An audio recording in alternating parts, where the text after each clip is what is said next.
J'ai vu comme des larmes qui coulaient. Et je lui demande à cette amie, dit est-ce que les vaches, ça pleure? Et il me répond tout simplement, oui. Est-ce que cette vache, elle pleure? Oui.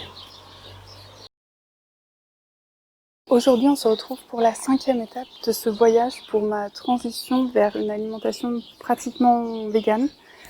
Et dans cette étape de ce voyage, on se retrouve dans une ferme laitière, où je me retrouve en fait un petit peu par hasard. Parce qu'à la base, en fait, ce week-end-là, j'allais rendre visite à un ami, sauf que 2 jours avant, j'avais déjà réservé mon train et tout.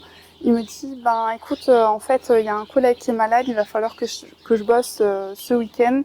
T'as 2 possibilités, soit tu restes chez moi donc pendant que je suis au travail et on se retrouve après, donc sachant que c'était 8 à 10 heures par jour, voilà, soit tu viens avec moi. J'ai dit bon ok, je prends des affaires qui peuvent être complètement dégueulasses et je viens avec toi. Et donc c'est comme ça que je me suis retrouvée complètement par hasard en fait dans une ferme de production de lait.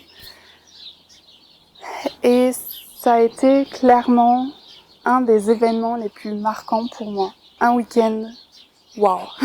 C'était vraiment à faire glacer le sang en fait. Donc le samedi matin, il me prend avec lui et la première chose qu'il fait en fait, c'est regarder l'ordinateur. Il m'explique que en fait, il faut qu'il regarde quelles sont les vaches qui ont produit le jour d'avant moins de lait que d'habitude parce que ça pourrait indiquer qu'elles soient malades.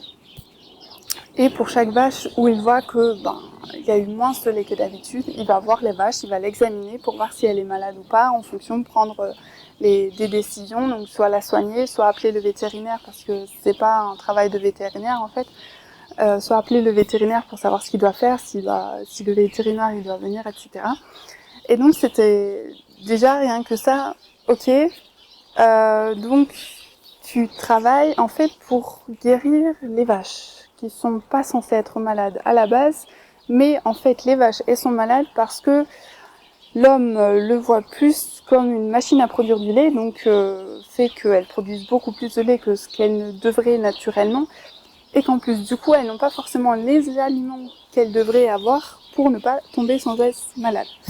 Bon, déjà c'était un truc bizarre.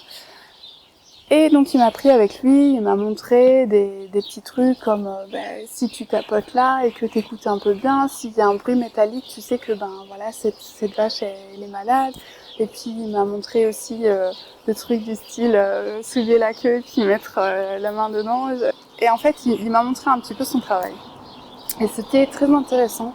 Il y avait certains points où je me suis dit c'est vraiment bizarre quand même. Enfin j'étais pas très à l'aise, mais je voudrais vraiment te parler de l'événement le plus marquant de ce week-end-là. C'était vraiment un week-end, quoi. C'était 2 jours, c'est rien 2 jours, mais c'était juste une expérience qui m'a vraiment vraiment beaucoup marqué. Le truc le plus marquant, c'était pour une vache qui était malade, qui était particulièrement malade et qui avait besoin d'une perfusion.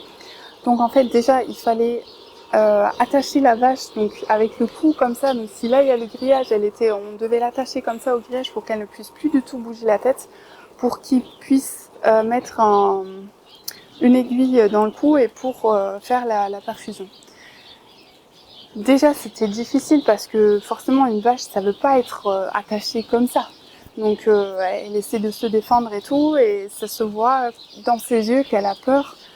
Comme on peut lire la peur dans les yeux d'un homme ou d'une femme, c'était clairement lisible dans les yeux de cette vache qu'elle avait peur. Et voilà, c'était déjà un truc hyper marquant parce que, enfin, quand on s'y connaît pas, quand on n'a pas affaire à ça, on se dit, une vache, c'est une vache, quoi. Enfin, on va pas en faire tout un plat. On pense pas forcément que ça ait des sentiments.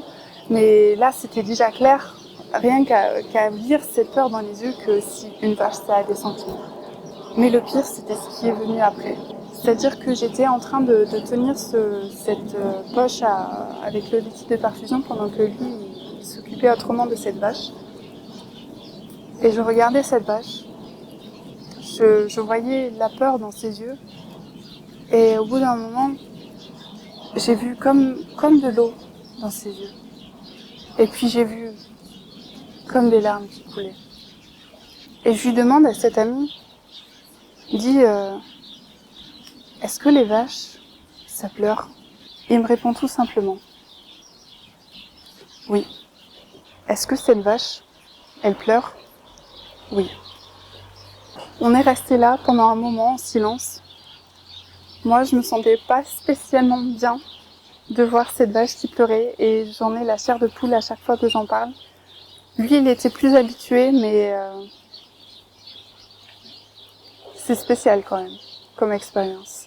Et cette expérience-là, qui est une de celles de tout ce week-end que j'ai passé dans cette ferme de vaches laitières, ça m'a vraiment amené en fait à dire non, j'arrête le lait. J'arrête les produits laitiers, je veux plus en manger. Bien que cette expérience a dû être liée quand même à 2 autres informations que j'ai eues par la suite pour vraiment me faire prendre la décision de ne plus manger de produits animaliers du tout. Merci et à demain.